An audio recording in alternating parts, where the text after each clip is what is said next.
Linda Moulton Howe, born January 20th, 1942, is an American investigative journalist and regional Emmy Award-winning documentary filmmaker, best known for her work as a ufologist and advocate of a variety of conspiracy theories, including her investigation of cattle mutilations and conclusion that they are performed by extraterrestrials. She is also noted for her speculations that the U.S. government is working with aliens. One Idaho State Director of Mutual UFO Network, MUFON, called her the most preeminent UFO investigator in the world, and she was named as one of the gurus of American ufology, although Howe has said she regards herself as a television producer and investigative reporter. This 6-part lecture covers extraterrestrial life incorporating specific and advanced software programming into their human contact, with things like crop circles, suppressed technology, and even case studies involving binary code transmitted to contactees in a recordable, documentable format. If you enjoy content about the UFO phenomenon, I invite you to subscribe to the Storyist for more deep dives into the archives of history. Thank you so much. You are a metaphor for the awakening of crowds of people now that are beginning to realize that there is the possibility of getting to truth, whether governments are with us or not. And I want to thank Michael for the invitation to speak in this first Awakening UFO happening, and to thank Andrew Kleek, CEO and founder of Awakening UFO, who made it possible to produce this event, and let's give them a cheer.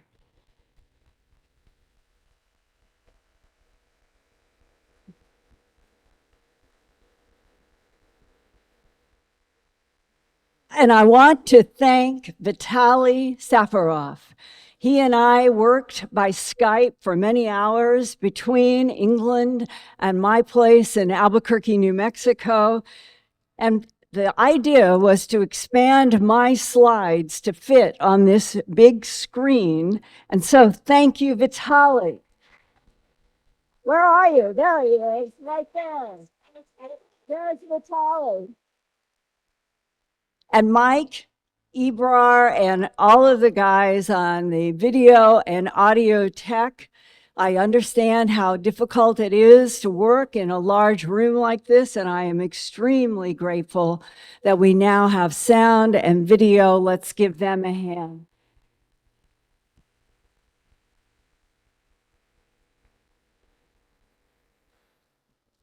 When the organizer of this wonderful awakening event picked me up at the Manchester airport on Thursday morning, he told me, "I have been pushed by something I don't understand that wants the truth out about UFOs and ETs, and I end up doing this awakening.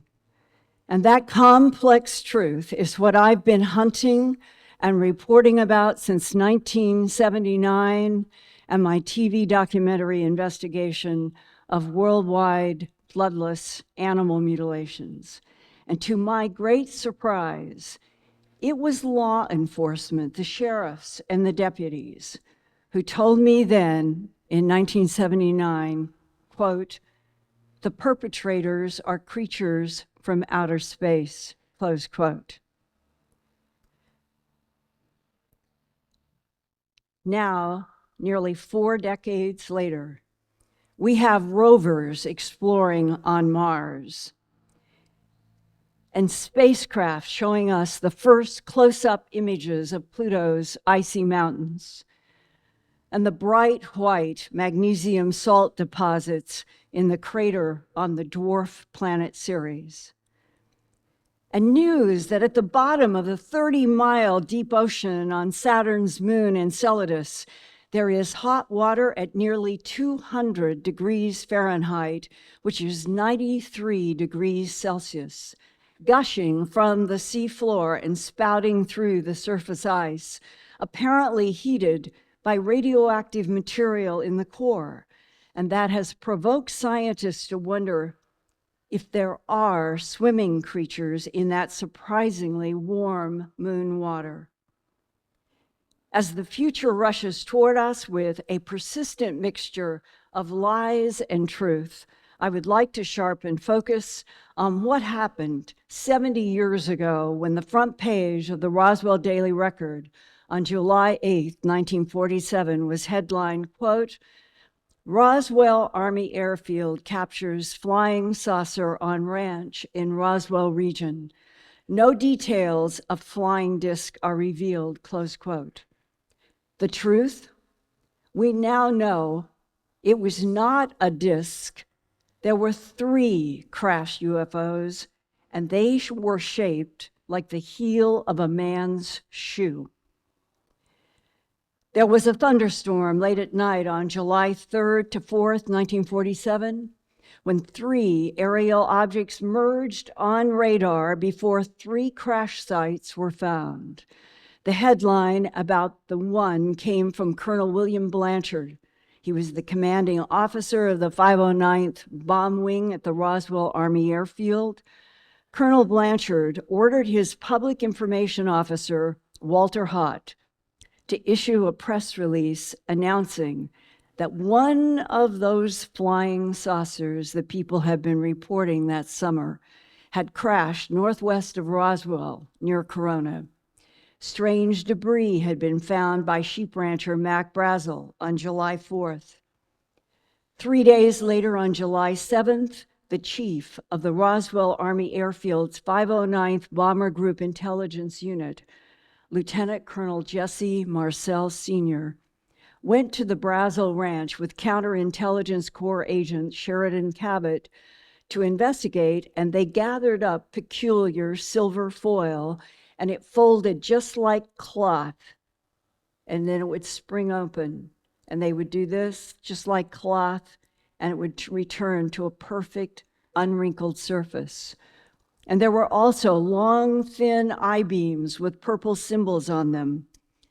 The next day, on July 8th, after the story broke on the front page of the Roswell Daily Record, the head of the 8th Air Force in Fort Worth, Texas, Brigadier General Roger Ramey, on the left in this photo, held a press conference with his Chief of Staff, Colonel Thomas Dubose, and they said, and this was a lie and they knew it, there was no flying saucer. They said it was just a weather balloon that exploded in the thunderstorm. And to strengthen that phony story, General Ramey had pieces of shredded weather balloons spread on the floor to be photographed so that newspapers would run the concocted story specifically to keep the public and media from knowing about the alien presence. Even Lieutenant Colonel Jesse Marcel Sr. was asked to fly from Roswell to Fort Worth, Texas, to pose, and it was posing like for a magazine, for photos amid weather balloon debris.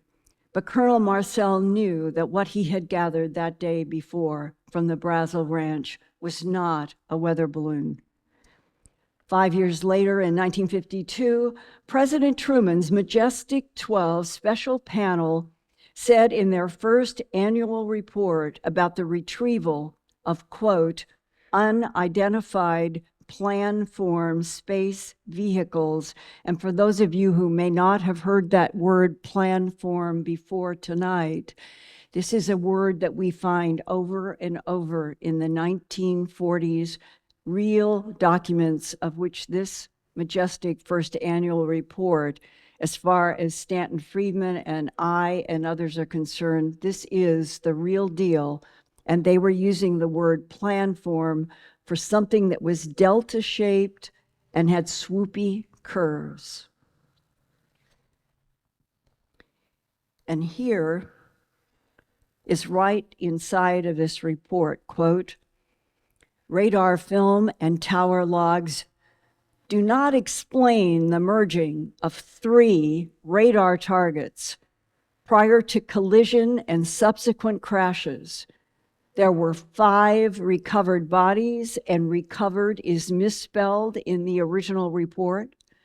2 of which were found in a severely damaged escape cylinder, and the remaining 3 bodies were found some distance away from the cylinder.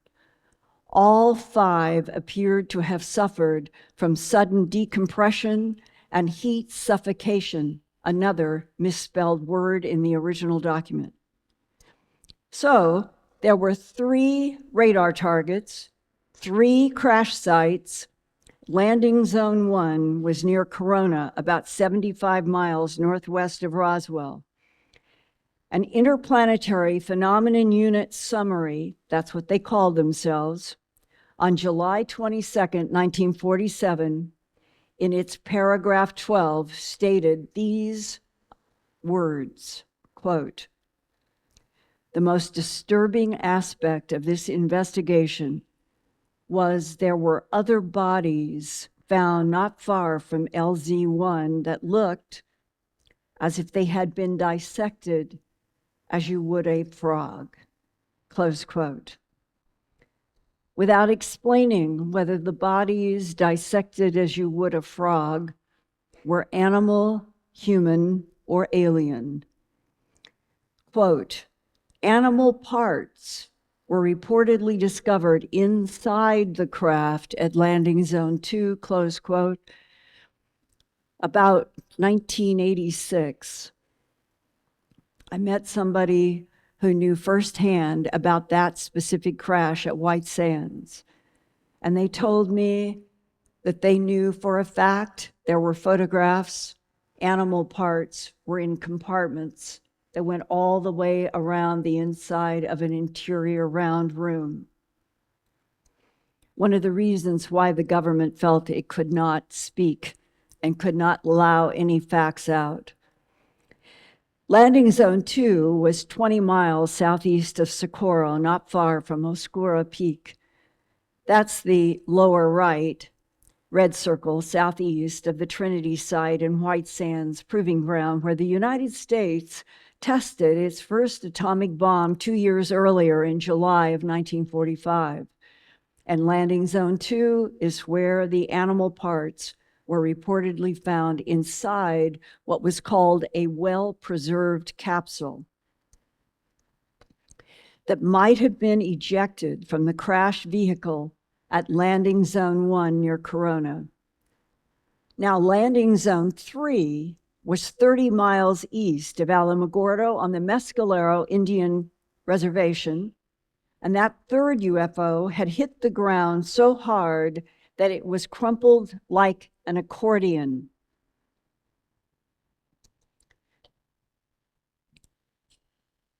That reference plan form in the Majestic 12 Project's first annual report in 1952 was referenced in documents as delta or crescent-shaped ships, never as the oval or the circles, and that it was compared to the shape of the heel of a man's shoe, and that is the shape in this photograph taken over Phoenix, Arizona on July 7th, 1947.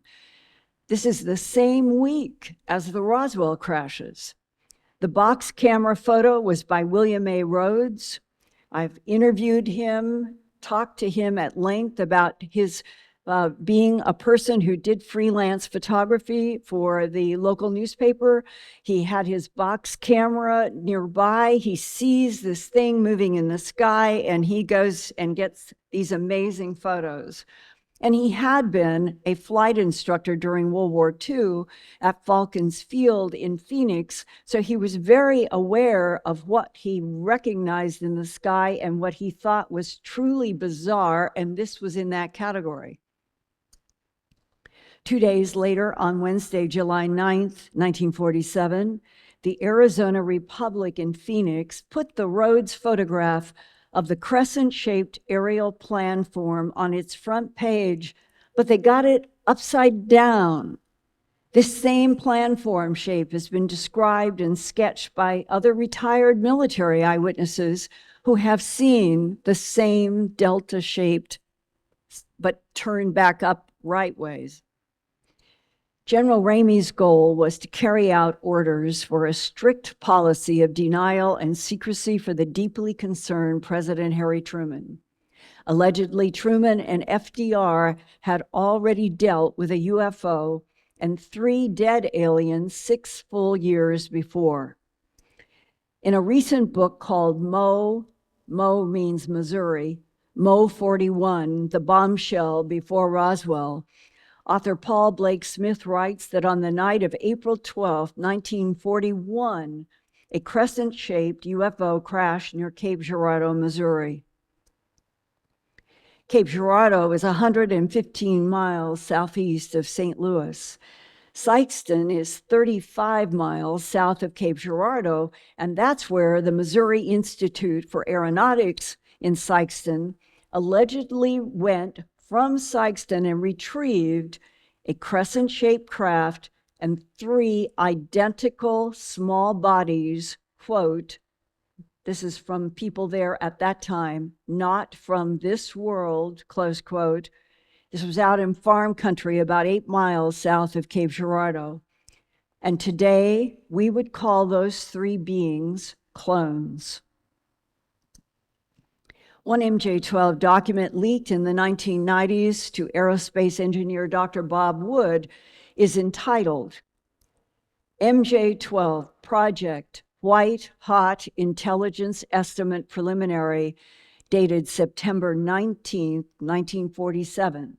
Now that is only 2.5 months after the Roswell region's UFO crashes. They were moving fast. Classified magic eyes only, spelled M-A-J, it's always been M-A-J-I-C.